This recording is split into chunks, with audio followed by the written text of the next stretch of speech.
What's going on, everyone? As you see this handsome devil to the right of me, Mr. Bryan Enright, hanging out. We're talking Halloween movies today. Not just Hideout. Hideaway. I almost said Hideaway. But we're going to talk about many other things today. And I'm very excited for it. So we're going to hop right into this. Right, meow. I love it.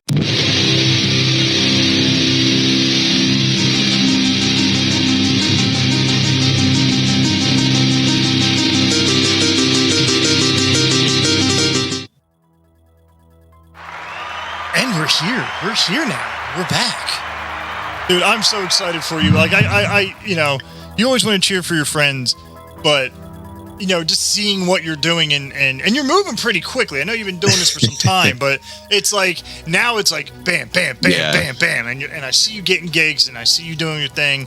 And, so, it's spoopy season. Did you see the new Halloween yet? I have it all. I have it already on the Peacock. I have it loaded up on the Peacock. So we're gonna watch it tonight after we put the little one to bed. Looking forward to it. I'm not like the biggest Halloween fan out there. I did enjoy Halloween 2018. This would be a nice follow to it. I'm the kind of guy whose favorite Halloween movie is Halloween 3 Season of the Witch. And I know everyone hates it. Oh my God! Yeah. Everybody hates that movie! Everyone fucking hates it, but whatever. Fuck them. They can't. He's not even in that movie. He's not. That's the only reason why they hate it. They hate it because he's not in it, and it's annoying.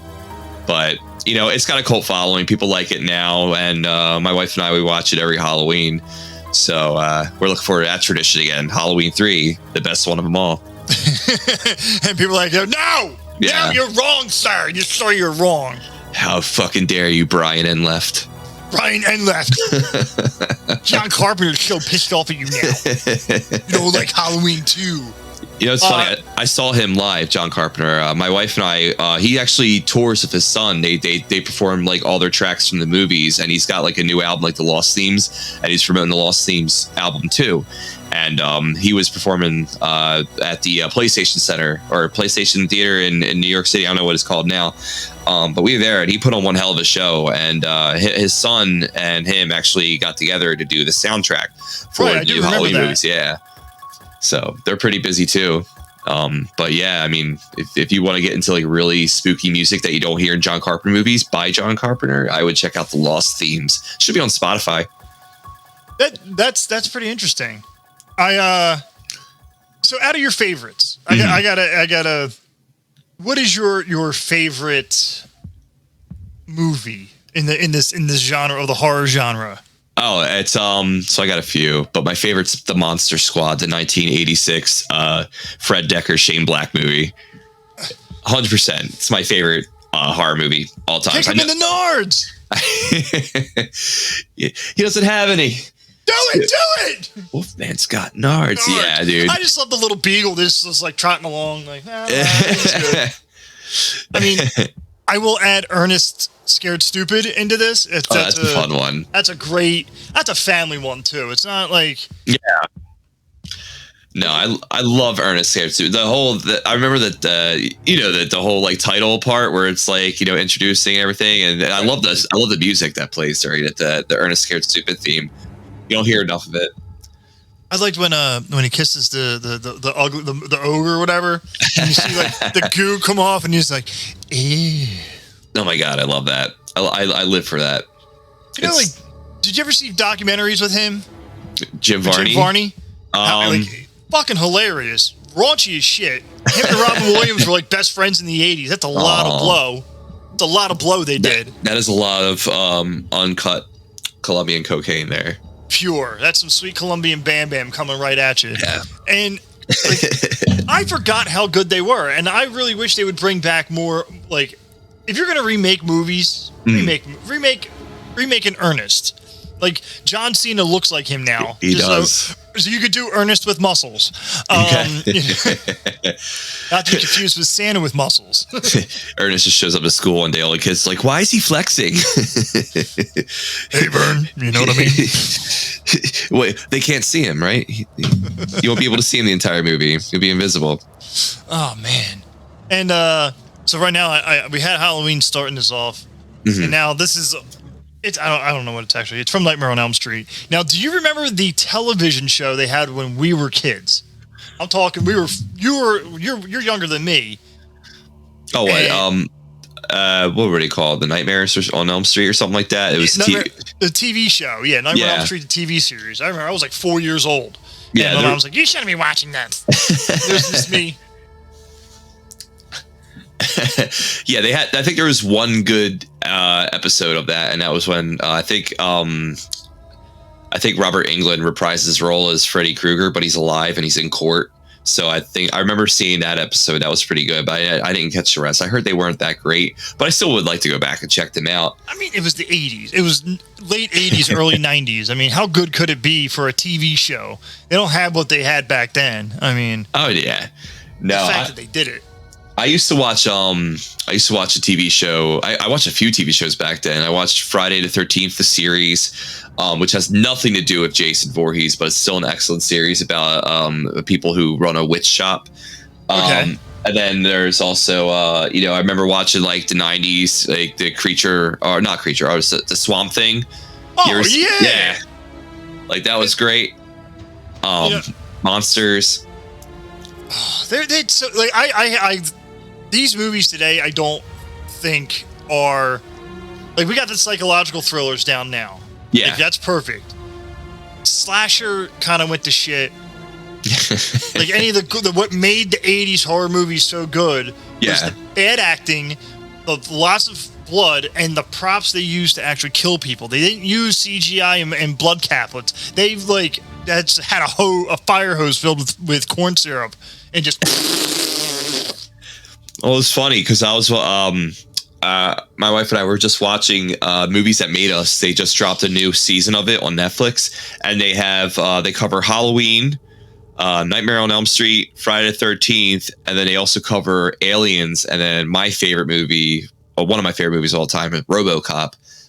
So they cover all those movies, and they were talking about how, like, in Friday the 13th, Tom Savini, his blood that he used, because the blood looked too fake in the Dawn of the Dead movie that he worked on, and Sean Cunningham wanted him to use like a more like realistic looking blood. So they would mix like I think it's like type of film, like liquid that they use for film, and they added that into there to make the blood look more darker and more realistic. And it was very poisonous, so the actors couldn't eat it or anything like that. They had to spit it out. But now it's safe. I mean, you can. Of course.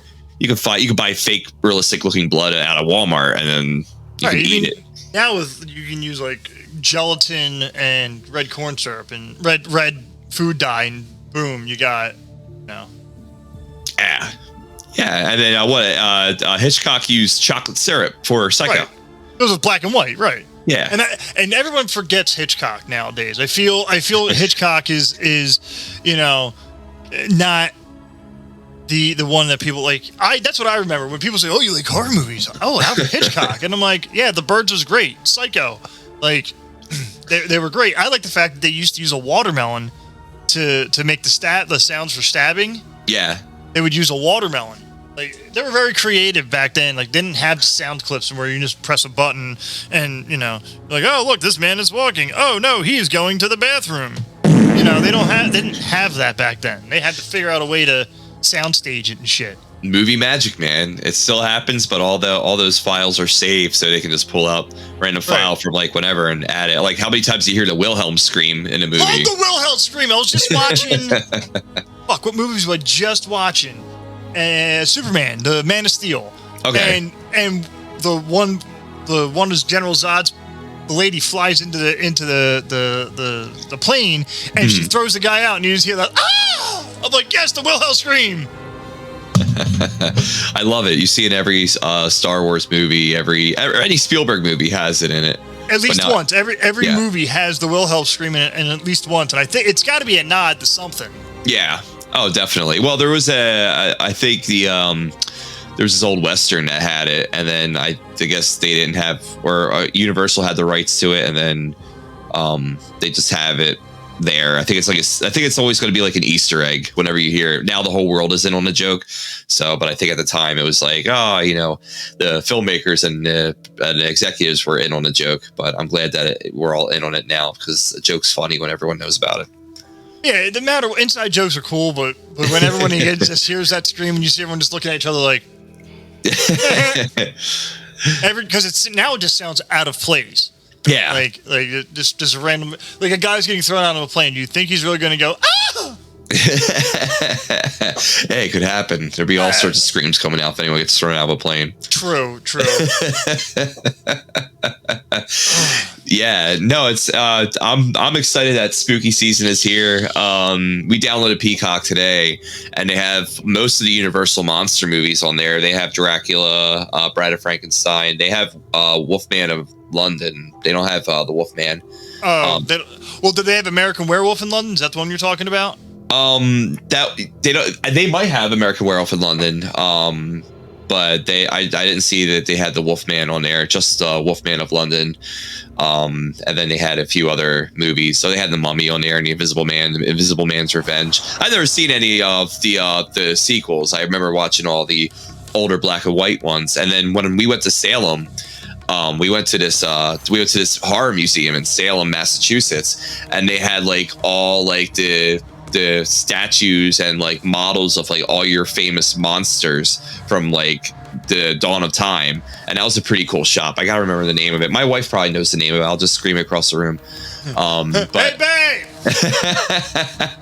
But me, director Chris Roselli, and his fiance, producer Katie Eckhart, we went to Salem, Massachusetts to see Hideout. But Salem is a fantastic place for horror fans. It's just that October is fucking crazy. It's like Disney World. Everyone and their mother is there, just wearing witch hats, and all of a sudden they love this shit. But I want to go in July when you don't have the tourists there and it's just a town. Yeah, you know, all it's there is an old lady in a hat, like, hello, this is this house and this is what happened. And now, did you see the Fright off of Netflix? Fright. Fright something 1999 or whatever, and then they did Fright Rags. It was Fright Rags. They have like a little trilogy on Netflix. You talking about Fear Street? Fear Street. Yeah, that's what I'm thinking of. Thanks. Yeah. I watched Fear Street. I watched the first two episodes. I didn't see the last one where they go back into like the 1700s. Right. You know, it's hard to watch anything when you have a kid, running around, and then also, I've been crazy busy with not being home, just working on movies and TV shows in the past 3 months. It's been a wild ride, so I never have any time to like come home and just sit and watch TV. I think the past 2 weeks, I decided to take a mental break from just just doing film and TV, and I've been doing a lot of promoting for Hideout. So I've just been taking my time off and just kind of like being one with the earth again in my house.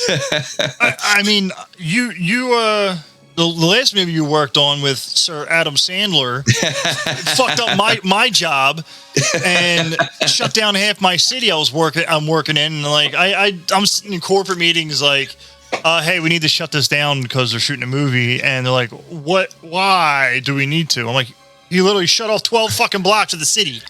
We can't do it. You realize that the same people that are bitching to you 12 months from now, they're going to say, hey, have you seen Hustle? It's so good. You should watch Hustle. It's an amazing movie. Do you know about Hustle, Joe? Do you know about it? They asked us, like, hey, do you think we could do some shameless plugging on the set? I'm like, no, I shut the grid down for that reason. I don't want anybody going down there. No. Yeah. Yeah. Oh, but man. So you worked with Adam Sandler. Did you actually work with him, or was it just? Oh, okay. Yeah. Was he directing, or is he? So he's the star of the movie. He's also the executive producer, and he's probably one of my favorite human beings now. And like I know, like there was a point in his life where he just made bad movie after bad movie.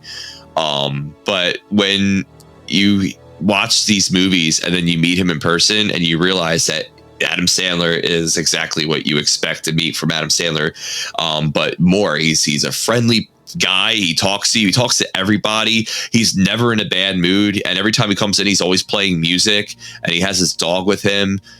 He's the most humble celebrity that I've met so far since doing all these larger productions. And he even came up and talked to me when I did like my one scene where I was I'm a mascot for this basketball game during the movie, and the mascot is an albatross. It's a bird. It's a big giant bird. You guys will see it when it comes out.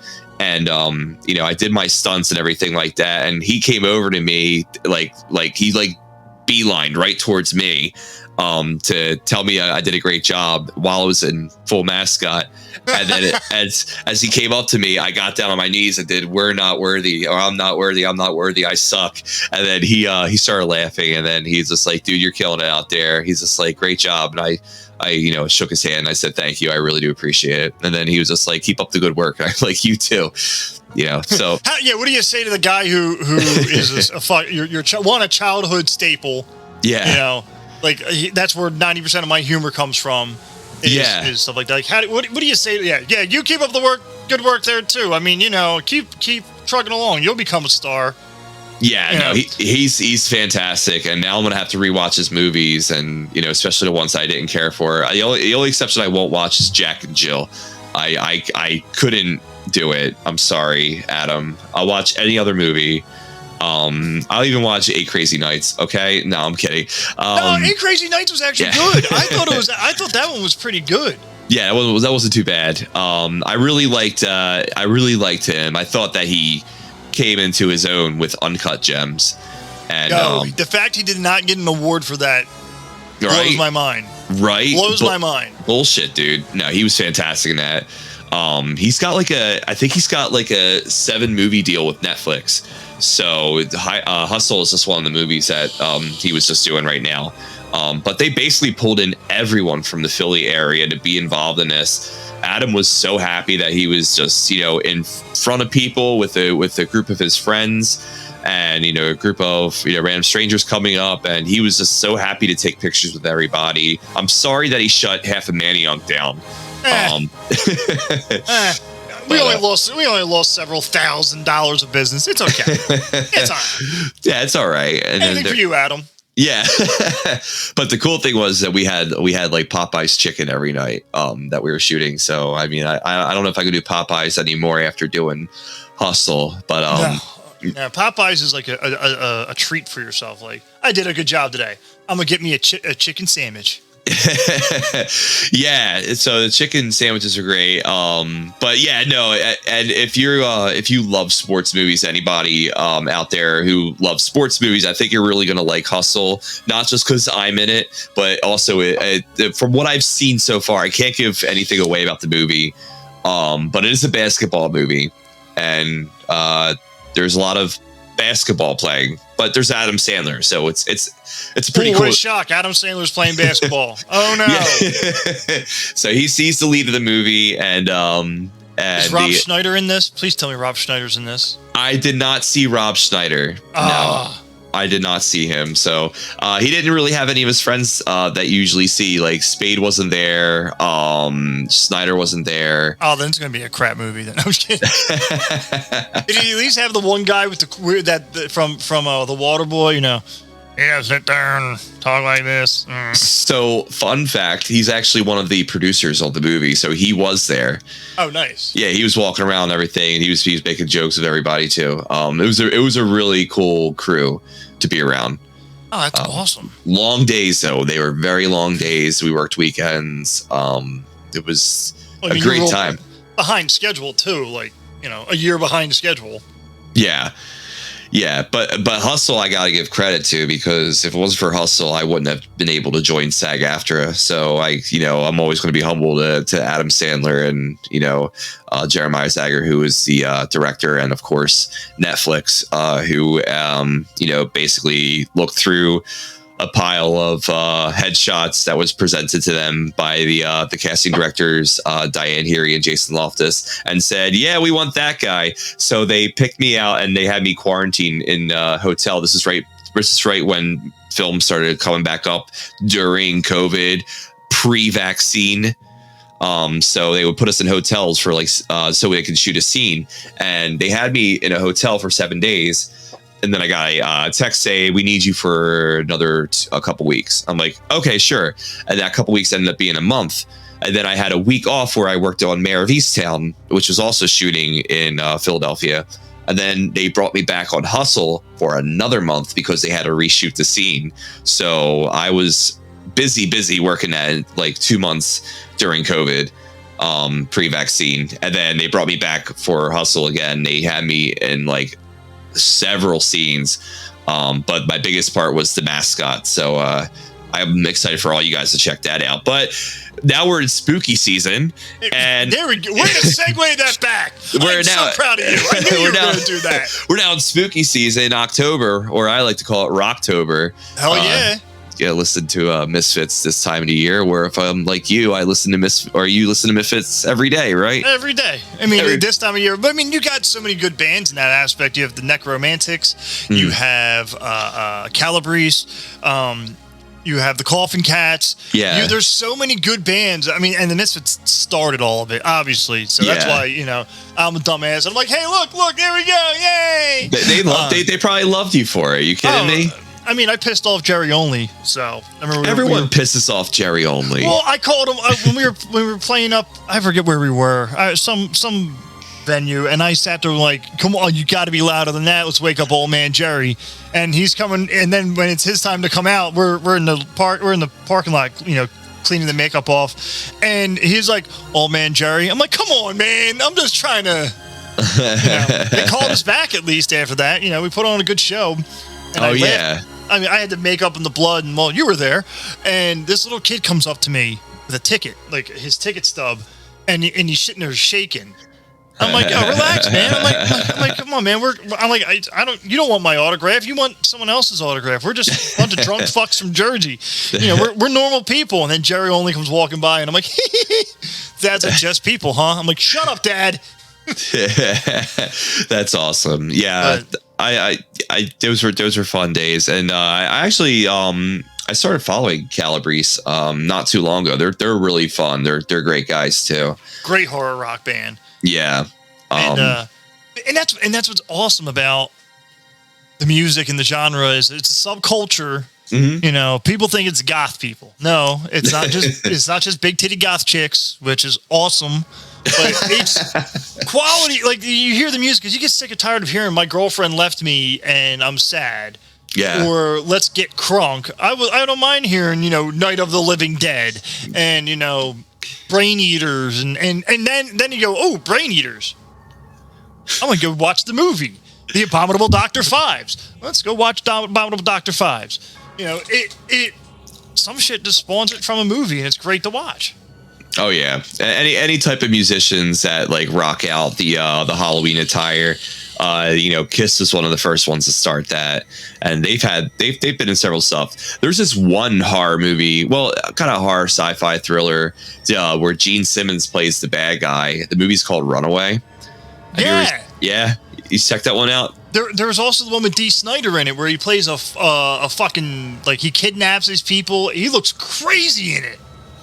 It's I wish I could remember what it was called. Strangeland. Yes. Yeah. Man. I knew you would have it. I just bought it at FYI. I've never seen this movie, but I heard it's basically Saw before Saw, which you can say the same thing about Cube. Cube was basically Saw before Saw. Have you ever seen Cube? Vaguely sounds familiar. All right, so there's a Japanese remake coming out that looks fucking fantastic. So Cube is this movie where these strangers, they don't have names. They have like, well, they do have names. It's written on there, but all the names are like prison names, like different prisons. But so they're trapped inside multiple cubes, like a machine, and each cube that they go into, either there's a cube up, to the left, to the right, to the bottom. It's just a one big giant Rubik's cube, and all the cubes in that Rubik's cube. Some of them have death traps in them, so they go from cube to cube, and then they start dying off one by one because they got saw-like death traps. Like there's like acid, there's razor wire, there's spikes that come out of the wall, and I think you would get a kick out of it. But there's also a Japanese remake coming out that needs to be seen too. Yeah. Yeah, I do. And that's what I loved about Netflix pre-streaming service, where you could watch the movies online, or you get the DVD come to your house, and like that's how I watch a lot of these horrible movies. What are DVDs? You know, post Blockbuster pre-streaming, and like I saw so many horrible zombie movies, which made me love the genre more because it was just horrible. Like Dance of the Dead is literally like a high school prom, and like this super hot chick gets bit by a zombie, gives a dude a blowjob, and then he becomes a zombie, and like naturally. And like they show the scene where like he's trying to take a piss, and it's at the school dance, and he's like taking a piss, and his dick falls out, and you like slime, and like he turns into a zombie, and it's just like what the fuck? Some of them are just so bad that they're good. I love Dance of the Dead. That was an indie low budget movie too. And that was a lot of fun. I like that. I like that the band covered "Shadows of the Night" by Pat Benatar. In that movie. But the zombie kills were excellent. The gore was fantastic. So that's all you need is what bad acting, gore, and boobs, right? Right. I mean, the entire genre was based off of that in the 80s. I mean, yeah. And then you got like the psychological ones, like I Spit on Your Grave. That's just a fucked up movie. Yeah. Have you ever seen the remake and the sequels? I saw the remake. I saw the first remake, and I'm like, no, nothing beats the original in this one, especially the one scene that everybody remembers. Oh yeah. I don't even want to go. I don't even want to go into detail, but it's that one scene where you're just like, it was better in the original. Yeah, men, you'll never take a bath again. But yeah, no, I remember watching I Spit on Your Grave for the first time, and I was just like, man, this movie's really brutal. Like they keep assaulting this woman over and over again, and then like that last 30 minutes of the movie, she gets revenge. Deserved revenge. Well-deserved revenge, and it's pretty gruesome. One of the things I've been doing lately is I've been collecting like movies that are so obscure, like no one's heard of them. And I got a couple movies here. This is not really a horror movie, but this is Alejandro Jodorowsky movie called Santa Sangra. It's Blu-ray, so I don't know. I get carried away. I'm gonna just put these away. I think I just wanted to show you my Blu-rays, and then I have Blood for Dracula. I don't know. Oh, it's exciting. This is Udo Kier. And have you?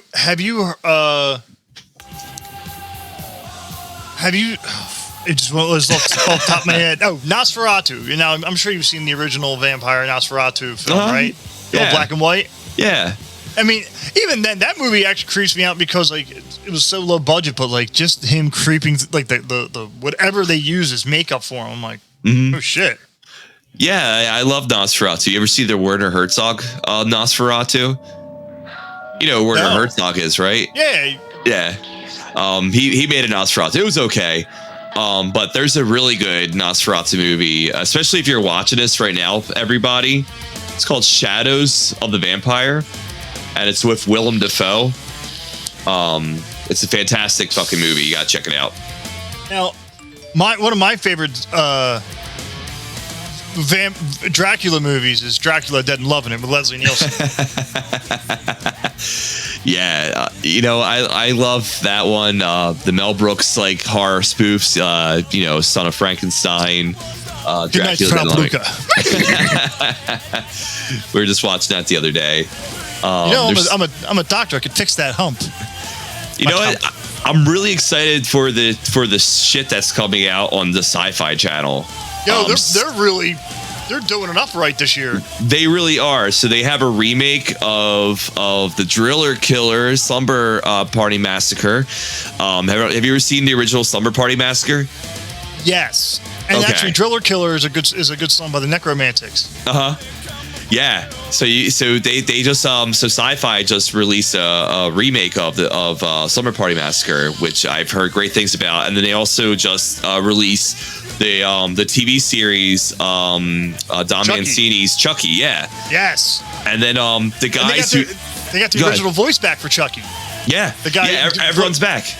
That's amazing. Everyone's back, and then God, I just lost my train. Oh yeah, so and also there's a new show called which is based off of George Romero's Day of the Dead. It's called Day of the Dead, and it's directed by the team who brought you movies like The Void.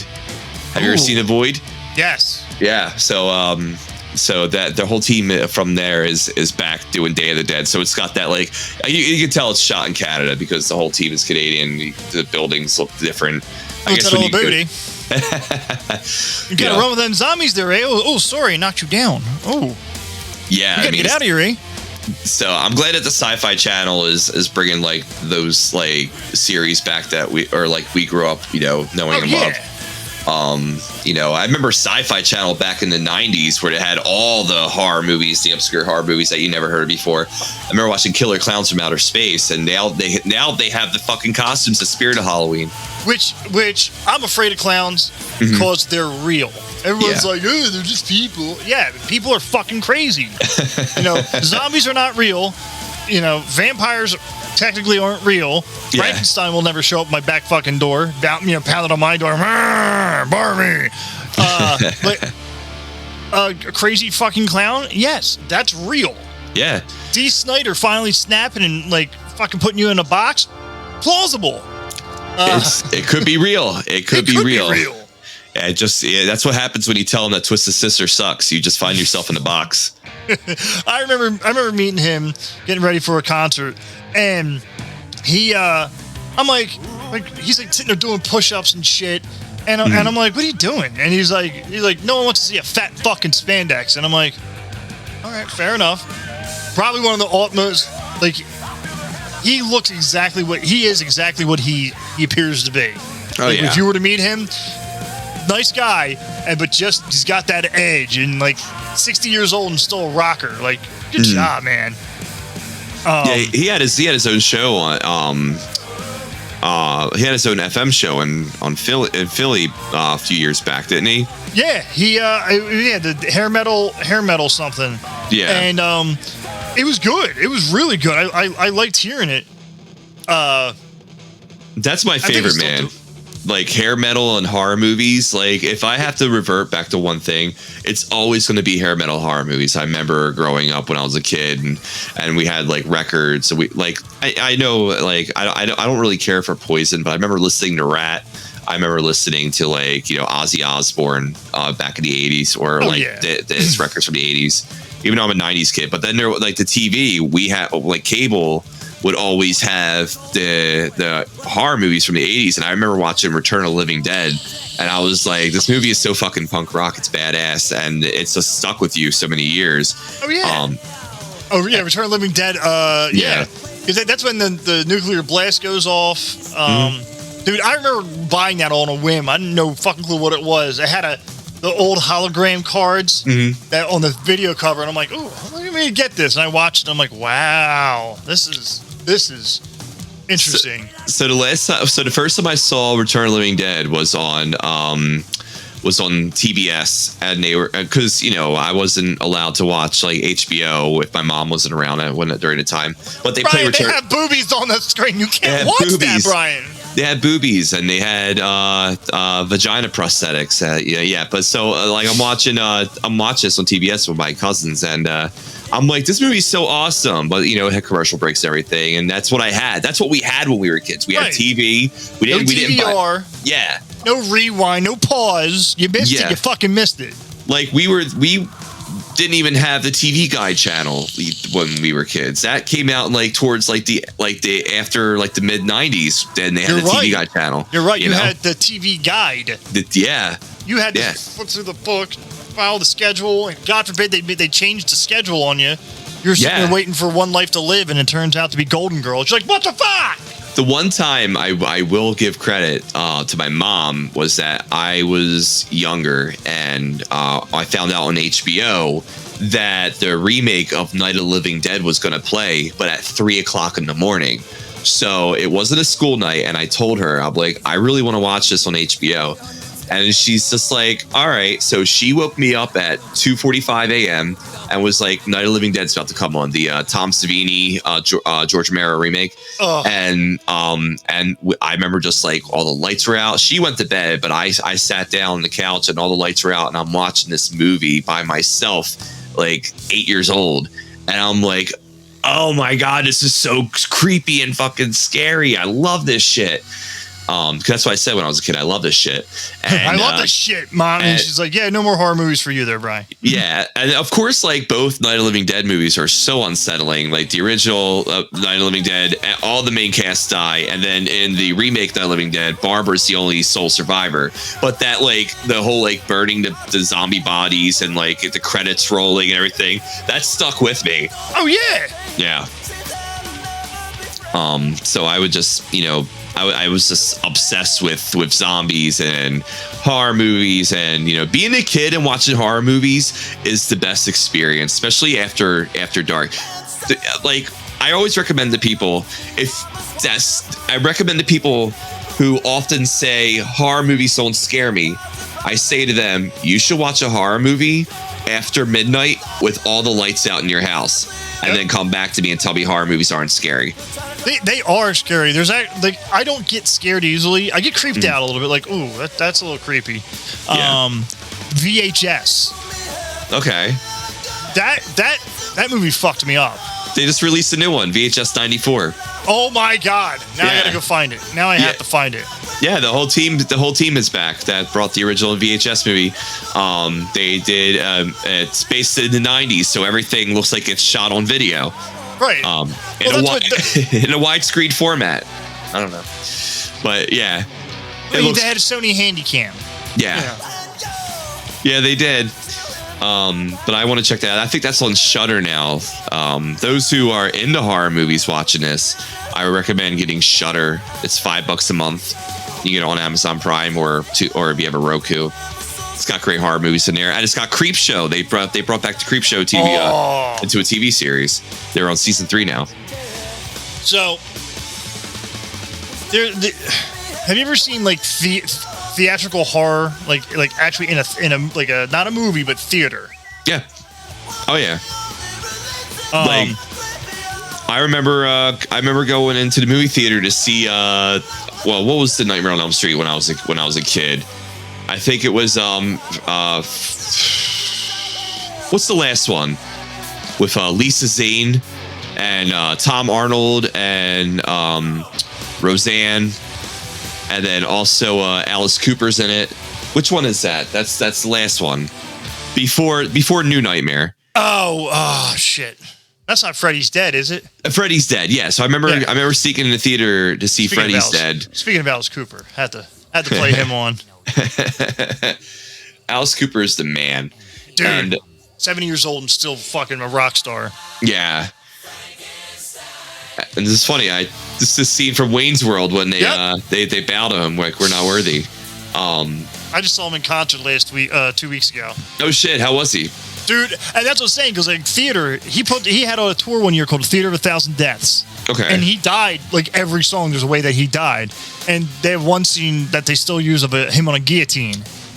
And he gets his head chopped off. Yeah. And he's still doing it. And there's people who've not seen this. I'm talking people double my age. This woman was on a date, and she was easily 55. And she's like, oh my God, I've been missing this. I'm like, you're missing. She's like, this is one of the greatest theatrical shows I've ever seen.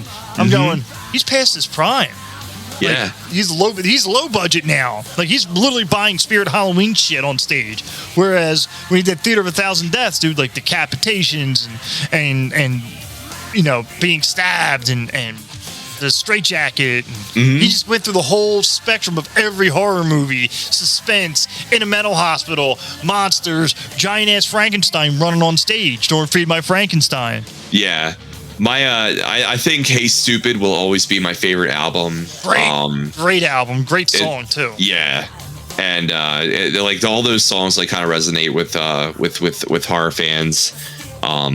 and I'm glad that we get to be alive during a time where Alice Cooper is performing, and we had Bowie, and we have all these different musicians who some of them are passing away, some of them are still with us, but don't even do shows anymore.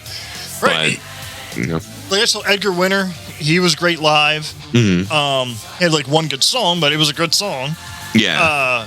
But they don't bring the rock show anymore. Tickets these days are $100 and some odd, and you're getting an idiot and a guitar just going nah nah nah nah nah.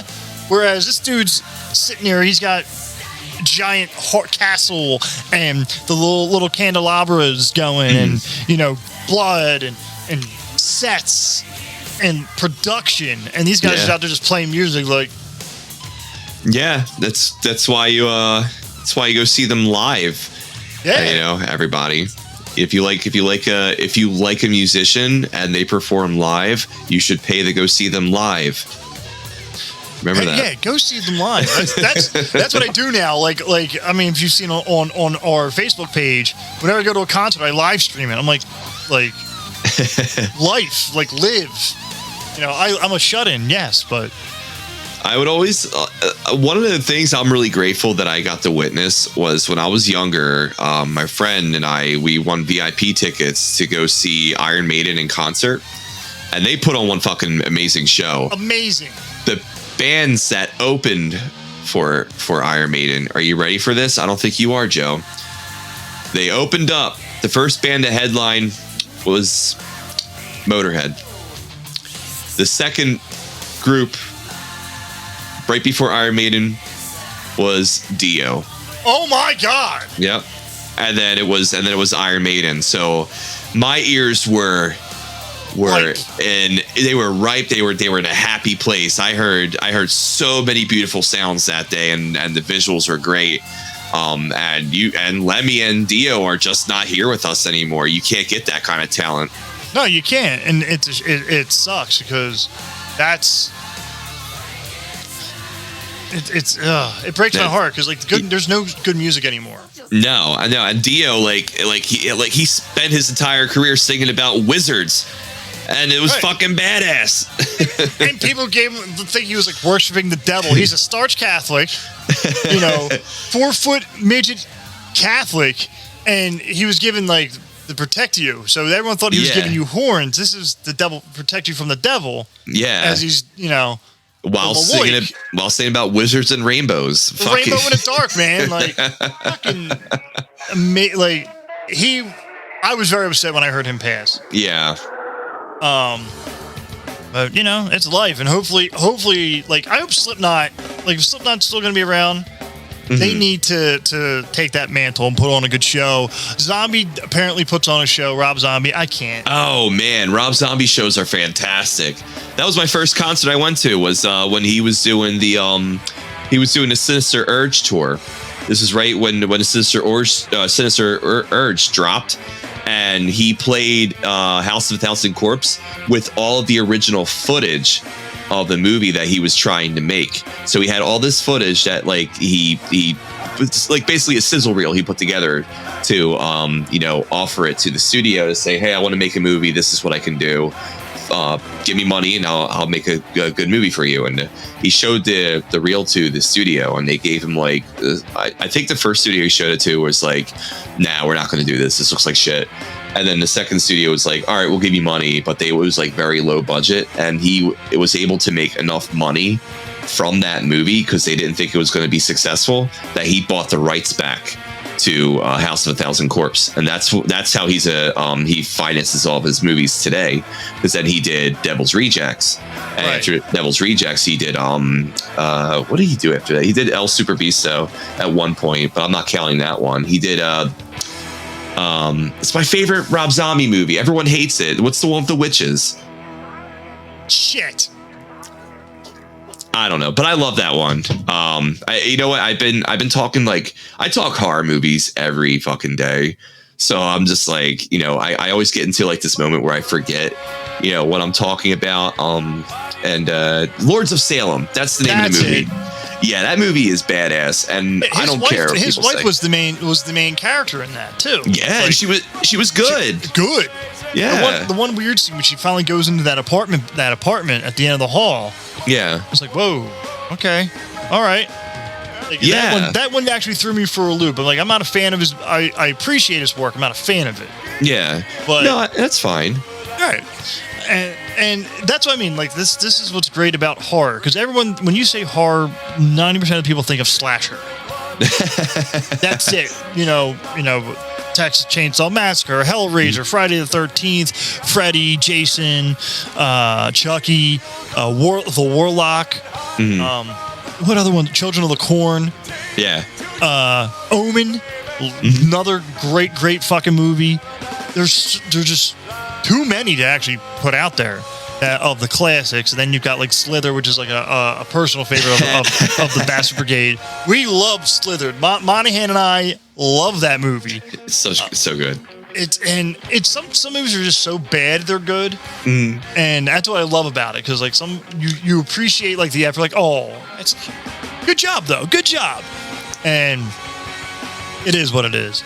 But yeah, man, I'm glad that James Gunn was able to make that movie, because I think the movie he did before that was a trauma movie called Tromeo and Juliet, but he wrote it, and I think Slither was this he directed a superhero movie.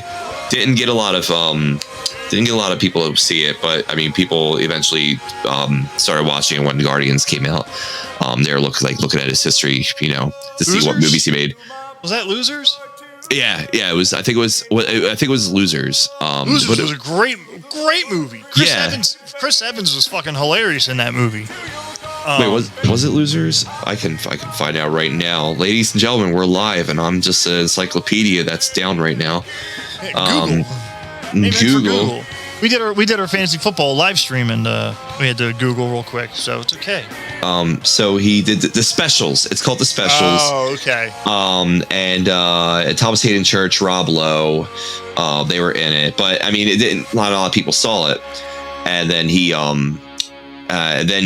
I think he teamed up. His big writing gig was when he teamed up with Zack Snyder and did Dawn of the Dead. And that I remember, like, this was like when broadband internet just came out, because we were just transitioning from dial internet to broadband, and everything was just better.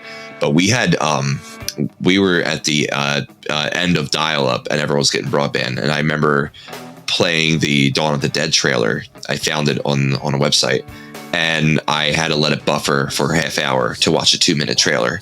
And I watched that shit over and over again. Got to. Yeah. That's, I mean, these kids don't get it anymore. But They don't get it anymore. So real quickly, before we wrap up, you finally set a date. I have been terrorizing you guys we're going on 9 months. 9 months of every time you posted something about the show, about Hideout, you're like, not yet. Yeah. Not yet. I'm like, come on, motherfucker. And congratulations on your nomination for what was the award again? Best breakout performance. There you go. Yeah.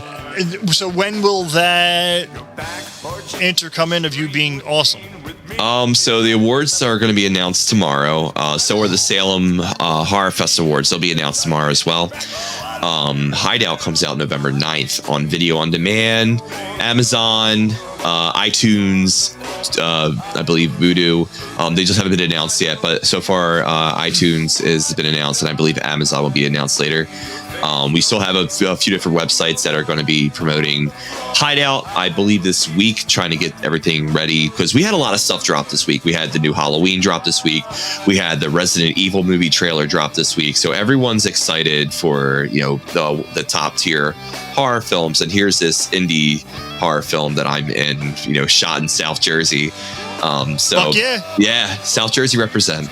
I mean, the last movie that was shot down here that's even memorable was Zombie Honeymoon. So wait, what was that? Nah, Zombie Honeymoon? I'm kidding. It was horrible, and they shot it in like Sea Isle. It was horrible. I hate that shit when they say, like, when people say, "Oh, we shot in South Jersey," it's just like, all right, well, we shot it in like the shore area. I'm like, that's South Jersey. That's not South Jersey. That's South Philadelphia. I don't know. shoot a fucking film in Elmer, and then you're in South fucking Jersey. Yeah, or shoot here in like in Gloucester Township or something like that. Then we'll have You got a good dynamic of everything down here. Yeah, you got sports bar, tattoo parlor shop, Wawa, Denny's, Wawa, Royal Farms. There's a Royal Farms on your left, and there is all these empty strip malls. And that's the True Green right there. And then that's it. That's South Jersey. And then there's the Ben Franklin want women to get to the fun stuff.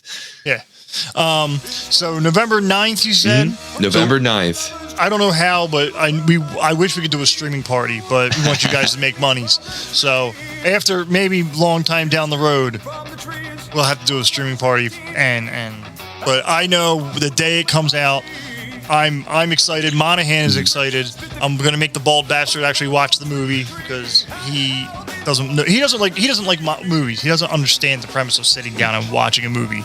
Yeah, but to each their own. Well, what people have been doing is they're like, we really want to stream your movie. So they've been inviting me to all their family streaming get-togethers and like all their friends and family get-togethers. And I'm totally down for it. So if you guys, like anyone who wants to have like a streaming party or anything, like a live, not like on the internet, but I mean like in someone's house or something like that, you can always invite me. I'm always down to hang out and talk horror movies and everything. Good. You're invited. I have a 120-inch projection screen down here. Sony Dolby Surround Sound 5.1. I got a full bar, so bring a DD, and I want to see you here. And I know Chris lives around the corner from me. He lives down in Pittman. So love to see him, and congrats to him and his now fiance. And then I can't wait till this comes out. I'm gonna be stroking off about this until it comes out. Again, much love. Thanks for hanging out. And don't forget, November 9th. And we'll be talking about it before then. I'm probably going to make a little advertising clip. Like, go watch the fucking movie! Yes, please watch Hideout and support indie films. Support indie horror. And support South Jersey films. Yeah. For real. Let's we need something good in Jersey here. That's right. Besides the Jersey Devil. So, hey, that's next. It is next. That's another thing I want to do. I want to talk folklore, and I'm not sure if you're into aliens and all that stuff. I got another guy down in Baltimore who's into that type of shit too. I would love to make a movie about the Jersey Devil. Why? We have everything here. We're in South Jersey. It's only probable that the next movie that is a horror movie made in South Jersey is the movie about the Jersey Devil. And it can't be like, crap looking, shot on like a handheld camera. Like none of that shit. Like it should be like a big tier production. That's the level where I want to be with the next movie that's a horror movie shooting in South Jersey. Jersey Devil movie, fucking $100 million production. Let's do it. Bruce Willis, a South Jersey native. Yeah, should not be a part of it, but should not be a part of it. No, we don't want to spend any money on Bruce Willis. Let's get some better talent in, because maybe we can get Bon Jovi to fucking die in it. Bon Jovi, or how about Bob Odenkirk? You want to get him in it? There we go. If anything, maybe make it a zombie movie. Have Sinatra come back from the dead, and soundtrack by Bruce Springsteen and Bon Jovi. No. I'd rather have Tiny Tim play. Bruce Willis sounds like he's been taking a shit since 1978. And Bon Jovi has the worst hair plugged I've ever seen. So, all right, guys, that's all we got for now. Check us out every week. Check out Hideout when it comes out November 8th, 9th, and we're going to talk about it some more. Brian, always good to see you, man. Best of luck and much love, and please let me know what happens. Too, man. So, all right, brother. All right, we'll see you guys next time. All right, thank you for having me, Joe.